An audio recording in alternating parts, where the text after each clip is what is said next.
All right, everyone, get ready for a deep dive that takes us down a road I bet you weren't expecting.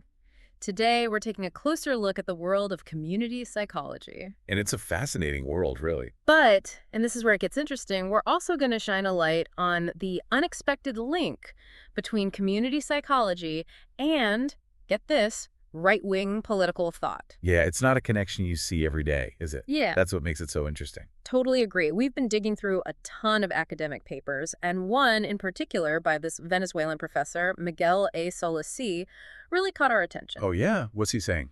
Well, he's arguing that when you really break it down, community psychology might have some surprising overlap with, like, conservative and libertarian ideas. Wow, really? Now that's a bold claim. Right.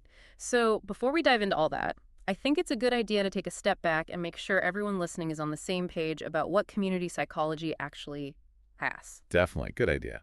From what I'm getting from Solis C's work, it seems like it's really all about empowering communities to find solutions to their own problems, kind of from the ground up. That's a great way to put it. Community psychology really is about empowering communities to take charge, identify the resources and strengths they already have, and come up with solutions that are tailored to their specific needs and situations. So instead of relying on some big government program to swoop in and save the day, it's about giving the reins to the people who are actually living in these communities. Exactly.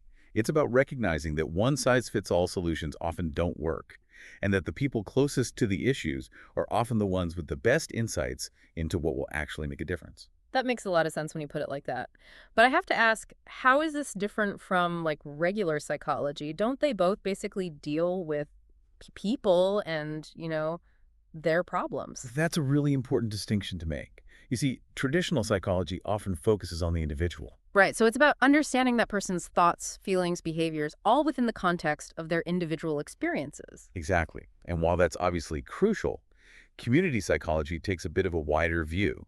It kind of zooms out to look at the social, the economic, and yes, even the political forces that can impact a person's well-being. So it's less about what's going on inside a person's head and more about how their environment, their community, shapes their experiences. You got it.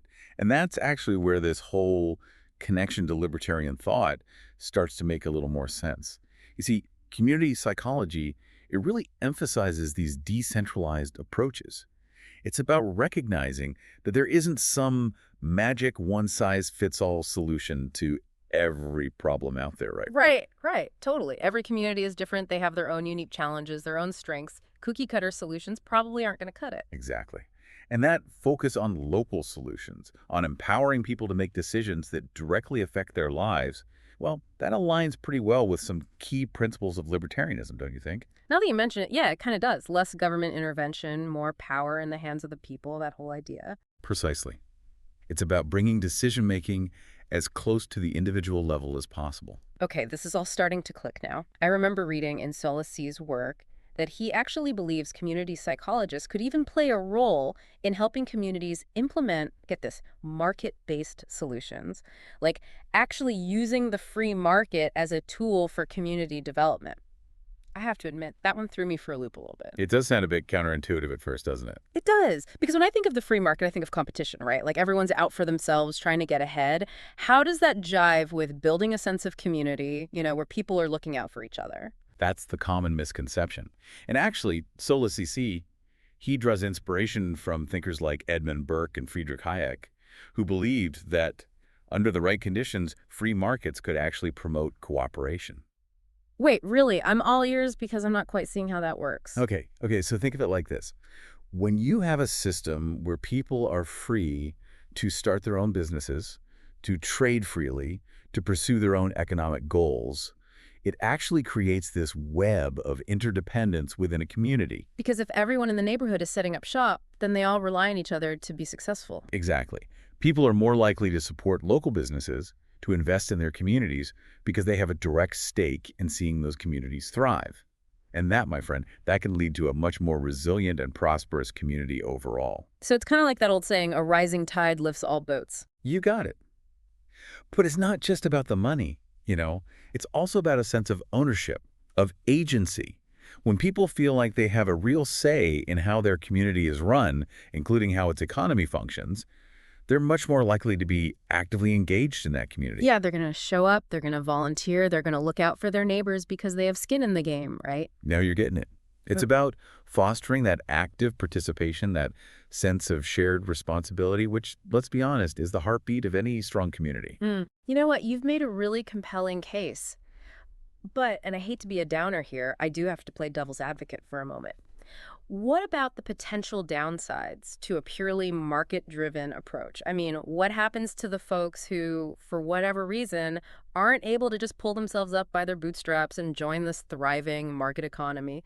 What about the possibility of actually making existing inequalities even worse? That Yeah. seems like a real risk, doesn't it? That's the million-dollar question, isn't it? It's a question that needs to be asked, and to be fair to him, Solis C doesn't try to pretend it's not a potential issue. Oh, so he addresses that in his paper. Oh, absolutely, yeah. Yeah. He acknowledges that trying to find that balance, between individual freedom and at the same time making sure the needs of the whole community are met. Well, it's What tough. are easy answers, huh? There's no simple fix, that's for sure. It's something you have to keep working at, keep reevaluating. So Lassie, I think he sees it more as an ongoing conversation, something communities need to constantly be thinking about and discussing, not just a problem with a single solution.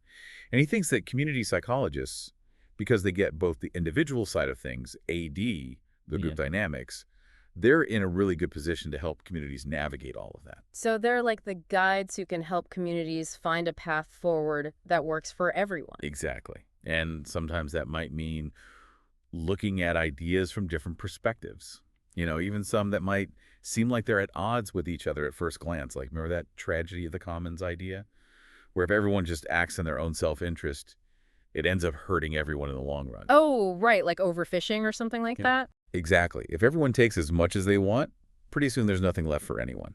But then on the flip side, you have something like the Coase theorem, which basically says that if you have clear property rights and low transaction costs, people can actually work these things out for themselves. So instead of just taking as much as they can, they actually sit down and come up with a plan that's sustainable. Right. And I know that might seem a million miles away from what we're talking about, but it gets to the heart of what Solis C is saying, Which is? which is even within a system that prioritizes individual liberty and free markets, you can still have cooperation. You can still have policies and solutions that benefit the entire community. It just takes, some creative thinking, some good faith negotiation, and probably most importantly, recognizing that we're all in this together. Wow, we have covered a lot of ground today. We've gone from community gardens to free markets, from the ins and outs of psychology to, well, to libertarianism. I have to say, this has been one of our more thought-provoking deep dives, and I bet our listeners are feeling just as fired up as I am. It's all connected, though, when you really think about it. And that's the great thing about these deep dives. The goal isn't necessarily to send everyone home with all the answers, but more to get people thinking in new ways, considering new perspectives. Asking new questions. Absolutely. Maybe this conversation made you rethink your own assumptions about community psychology or even right-wing political thought. Who knows? Or maybe it just got you curious about the surprising ways that different ideas, even ones that seem contradictory, can actually work together, Whatever you're taking away from today's conversation, we hope it's left you with a little bit more knowledge and a whole lot more to think about. Couldn't have said it better myself. As always, a huge thank you to our amazing listeners for joining us on another deep dive into the unexpected. We'll be back soon with another episode that's sure to spark your curiosity. Until then, stay curious, keep learning, and we'll catch you on the flip side.